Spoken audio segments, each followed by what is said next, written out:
ఈరోజు ఆంధ్ర భవన్లో చేనేత వస్త్రాలు విక్రయ కేంద్రాలని అధికారులు ఇన్వైట్ చేయడంతో రావడం జరిగింది. స్టాల్స్ అని చూసాం. అదే సమయంలో గౌరవనీయులు ప్రధానమంత్రి గారు నరేంద్ర మోదీ గారు ఆంధ్రప్రదేశ్ చేనేత వస్త్రాలపై వారు హర్షాన్ని ప్రకటించారు. నేను లాస్ట్ టైం జాతీయ చేనేత దినోత్సవం సందర్భంగా వస్త్రాలు కూడా ఇవ్వడం జరిగింది. వారు స్వయంగా వెళ్ళి ఆ సందర్భంలో వారు మాట్లాడుతూ ఆంధ్రప్రదేశ్ లో ఉన్న చేనేత వస్త్రాలు గాని, హ్యాండ్లూమ్ సంబంధించిన ఇవి గాని కితాబిచ్చారు. అదే సమయంలో ఈరోజు 15 రోజుల పాటు ఏపీ భవన్ లో ఈ స్టాల్స్ ఉంటాయి. తెలుగు వారితో పాటు దీనిని అందరూ కూడా సందర్శించి విక్రయాలు చేయాలి.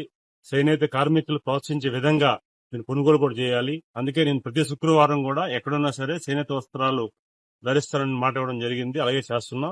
ఈ రోజు చేనేత వస్త్రాల మీద మనం అందరం కూడా గౌరవ ముఖ్యమంత్రి చంద్రబాబు నాయుడు గారు వారు ప్రత్యేక శ్రద్ధ తీసుకుని చెప్పారు.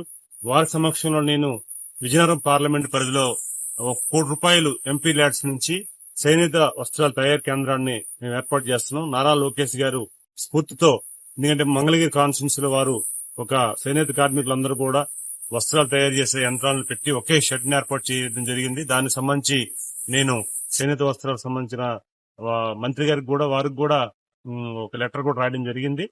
దానికి సంబంధించి ఈ ఏడాదిలో ₹1 కోటి నిధిని మనం రాష్ట్రంలో తొలిసారిగా మనం ఏర్పాటు చేసుకుంటున్నాం. ఎంపీ ల్యాడ్స్ ని వాళ్ళు వినియోగించుకుంటున్నాం. ఎందుకంటే చేనేత కార్మికుల్ని మనం అందరం కూడా ఆదరించవలసిన అవసరం ఉంది. గత ప్రభుత్వంలో పూర్తిగా వాళ్ళు నిర్లక్ష్యం గురయ్యారు. ఈసారి వారిని మనం చేయూతించి వారిని ఆదుకోవాల్సిన అవసరం ఉందని సందర్భంగా తెలియజేసుకుంటూ ఈ రోజు స్టాల్స్ అన్ని కూడా చూడడం జరిగింది. చాలా అన్ని రకాల ఈవెన్ను మన రాష్ట్రంలో ఉన్న చేనేత వస్త్ర కార్మికులు తయారు చేసే వస్త్రాలన్నీ కూడా చీరలు గాని, పంచలు గాని, లేకపోతే హ్యాండ్లూమ్ సంబంధించిన వస్త్రాలు గాని అన్ని కూడా జరిగింది కనుక ఖచ్చితంగా మీరు ప్రతి ఒక్కరు వినియోగించుకోవాలి. మా ఎంపీసీ కూడా మేము ఆల్రెడీ రాజ్యసభ, లోక్సభ ఎంపీలు కూడా నేను పర్సనల్ గా కూడా వాళ్ళకి మెసేజ్ ఇవ్వడం జరిగింది. వారందరం కూడా రేపు పార్లమెంట్ అవుతుంది కనుక వారందరం కూడా కొంతమంది తీసుకొచ్చి ఇక్కడ కూడా స్టాల్స్ ని నేను సందర్శిస్తానని తెలియజేసుకుంటూ ఖచ్చితంగా ప్రతి ఒక్కరూ చేనేత వస్త్రాలను ధరించి చేనేత కార్మికులకి, చేనేత రంగానికి చేయూత ఇవ్వాలని ఈ సందర్భంగా మీ ద్వారా తెలియజేసుకుంటాను.